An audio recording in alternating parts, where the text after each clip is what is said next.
the modern civilized human being, it is difficult to overstate the significance of the house. Since as early as the Neolithic era, humankind has defined itself by its buildings. Buildings for worship, buildings for socializing, buildings for protection, even buildings for the commemoration of the dead. But of all the structures that mankind has invented for itself, there is little doubt that the house is that which it relies upon most completely for its continued survival.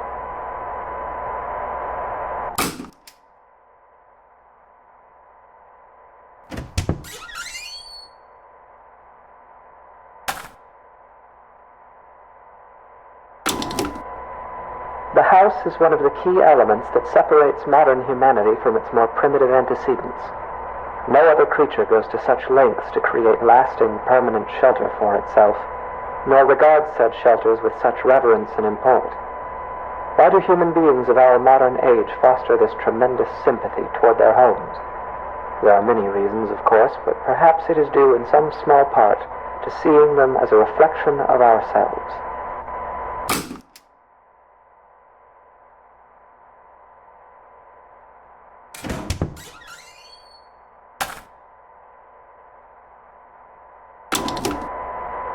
The anatomy of the house is such that this analogy is less superficial than at first it may seem. To carry it further, if we were to dissect a house as we might a human cadaver, we would find ourselves able to isolate and describe its various appendages and their functions in a decidedly anatomical fashion. There is even a fair number of direct comparisons to be drawn between those organs of a house and those of a human body.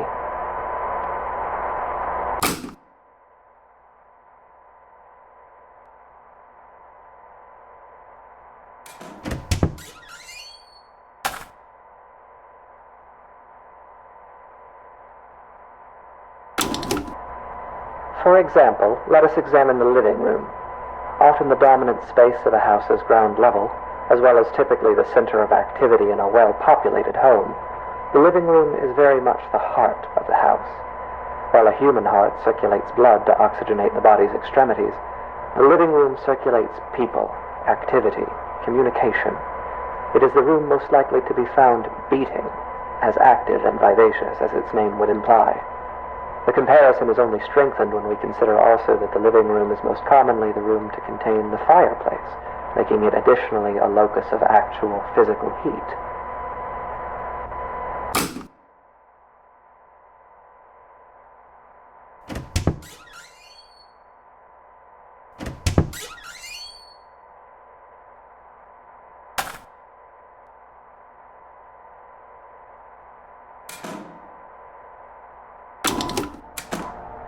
It is easy to think of the kitchen and dining room as the stomach or digestive system of a house, though this comparison is tenuous. By contrast, the function and analog of a bathroom should be immediately obvious. The hallways and corridors of a house are its veins, providing circulation coursing throughout its frame. A staircase bears more than a passing resemblance, both physically and symbolically, to a spine. The windows of a house serve much the same purpose as eyes. Anyone who has ever rounded a bend or long drive and come suddenly face to face with a tall, dark manor will tell you that it is difficult to shake the impression that the house, through its lightless windows, is a creature capable of vision and intelligence.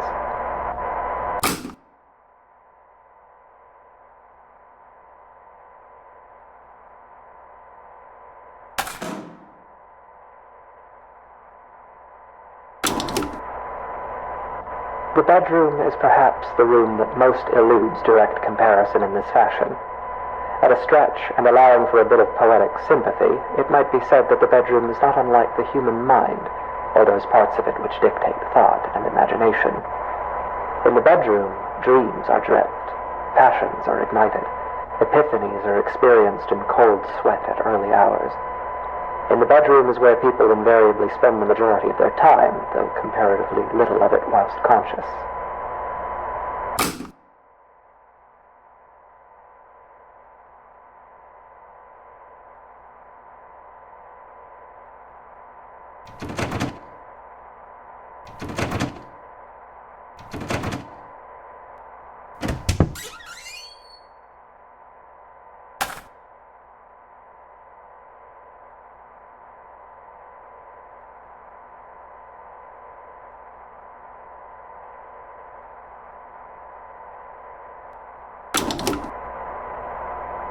And yet this analogy is an incomplete one, for obviously the mind is an exceedingly complex thing. If the bedroom represents the thinking, dreaming part of the brain, then it is the basement that represents those lower, unconscious parts. The basement is dark. It is buried. It is a place full of cobwebs where memories are stored. A poignant comparison, truly. Often the unnerving uncertainty that comes with considering the deeper aspects of the human psyche is not unlike gazing down at the swimming blackness pooled at the bottom of a basement stairwell. It is a place we spend our childhoods filling with monsters that will lay for years in patient silence.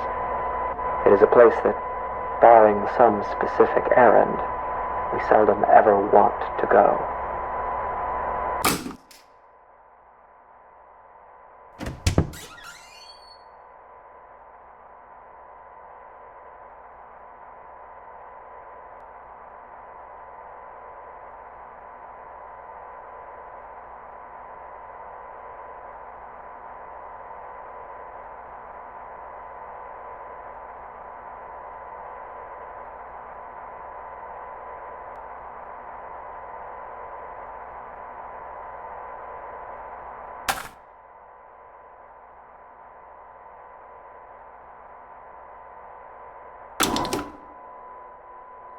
This comparison, though approach, is a very heavy-handed one, and often the basement is little more than storage space littered with the corpses of spiders and woodlice.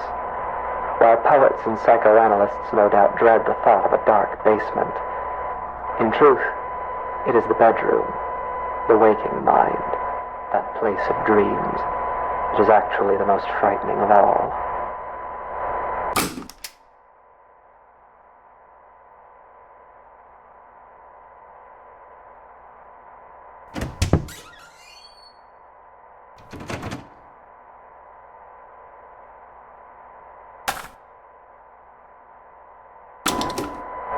It is here, in the bedroom, that we are at our most vulnerable.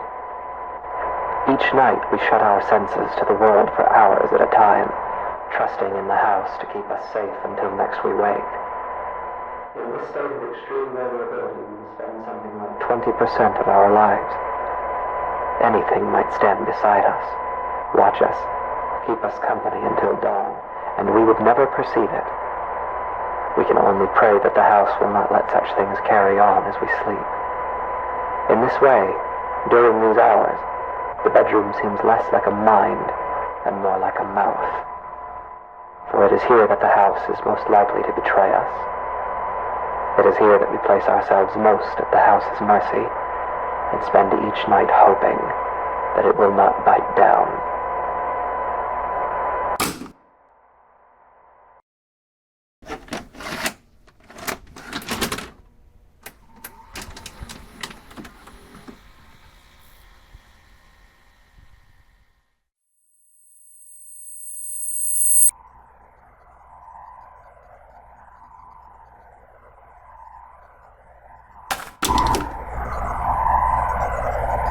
In the psychology of the modern civilized human being, it is difficult to overstate the significance of the house.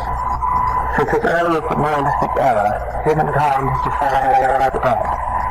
But of all the structures that mankind has invented for itself, there is little doubt that the house is that which it relies upon most completely for its continued survival.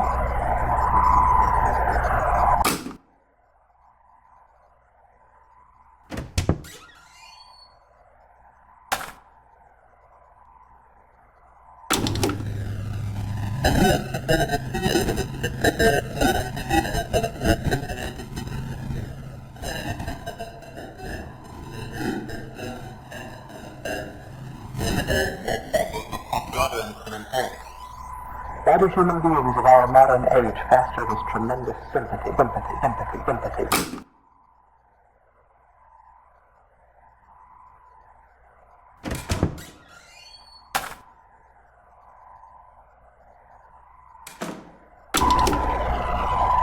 anatomy of the house is such that this reality is less superficial than at first it may seem. To tell you further, if we were to dissect the house and unite a human together, We find ourselves able to isolate and describe things, appendages, and their functions in a decidedly anatomical fashion. There is even a fair number of direct comparisons to be drawn from our quarters to the house.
It is easy to think of the kitchen and dining room as the stomach or digestive system of a house, though this comparison is tenuous.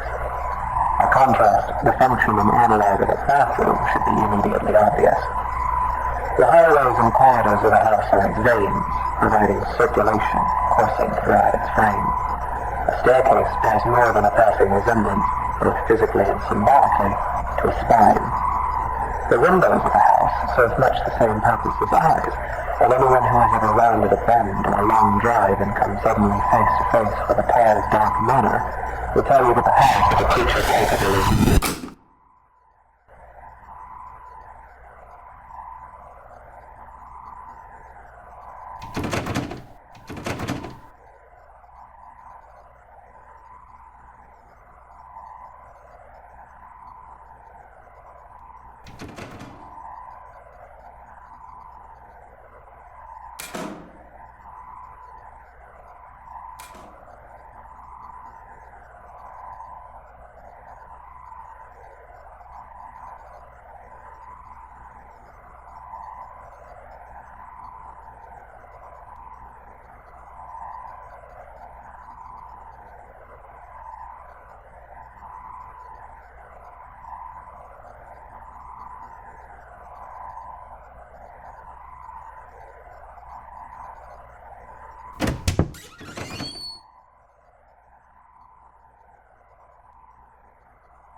The bedroom is perhaps the room that most eludes direct comparison in this fashion. At a stretch, and allowing for a bit of poetic sympathy, it might be said that the bedroom is not unlike the human mind, or those parts of it which dictate thought and imagination. In the bedroom, I dream that there are teeth growing all over me, everywhere on me and in me, like cysts or bone spurs. They're loose, but I can't remove them because I have no hands. I look out through the bedroom window and I see a truck approaching. A young man steps out, approaches, and enters through the front door. His body is covered in swollen ticks the size of quarters. He's walking through the downstairs hallway and laughing. He begins urinating on the wall. He spits on the carpet. He's moving through the first floor, breaking and upsetting things. He goes to the basement and stands at the top of the stairs. I'm angry at him, so I slam the door and he falls down. I can feel his bones snapping. The techs are bursting, oozing old black blood everywhere. I can feel him being ground up, dissolved and torn, splitting and shredding. I leave the door closed. I close my eyes and try to sleep. The teeth continue growing on me until there's nothing left of me but teeth and gums and sinew. The basement is dark.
If we were to dissect the house, we would find organs and stomach, brains and minds and eyes,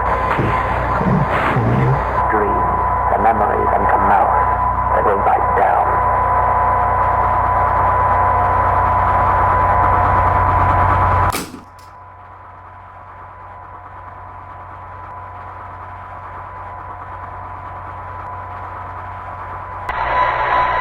There is an important distinction that must be drawn between the words dissection and vivisection, a distinction that would appear to be lost on you. Your purpose was to listen, And yet at every turn you have pried, you have prodded, and you have interfered. Have you not been paying attention? Did it not occur to you that as an organism existing within a greater organism, your intrusion would be felt? And still you harassed.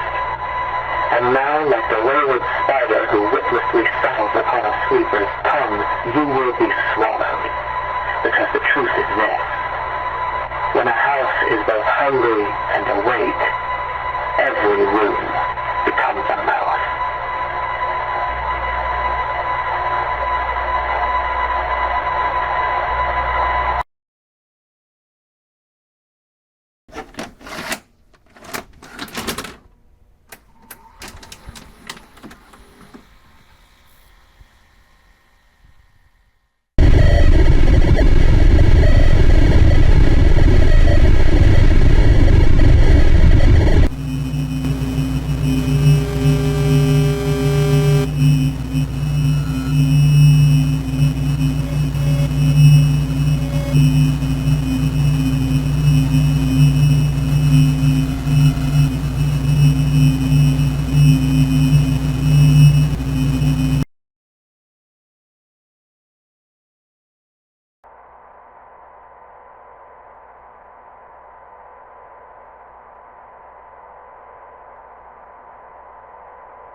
What happens to a house when it is left alone? When it becomes worn and aged? When its paint peels and its foundations begin to sink? When it goes for too long unlived in? What does it think of? What does it dream? How does it regard those creatures who built it, brought it into existence only to abandon it when its usefulness no longer satisfies them? It may grow lonesome. It may stare for long hours into the darkness of its own empty halls and see shadows, and its heart may jump as it thinks, here's someone again, I'm not alone. And each time it is wrong, and the hurt starts over. It may haunt itself, inventing ghosts to walk its floors, making friends with its shadow puppets, laughing and whispering to itself at the end of some quiet cul-de-sac. It may grow angry. Its basement may fill with churning acid like an empty stomach, and its gorge may rise as it asks itself through clenched teeth, what did I do wrong? It may grow bitter. It may grow hungry. So hungry and so bitter that its scruples dissolve and its doors unlock themselves. While a house may hunger, it cannot starve. And so, in fever and anger and loneliness, it may simply lie in wait. Doors open, shades drawn, hallways empty, hungry.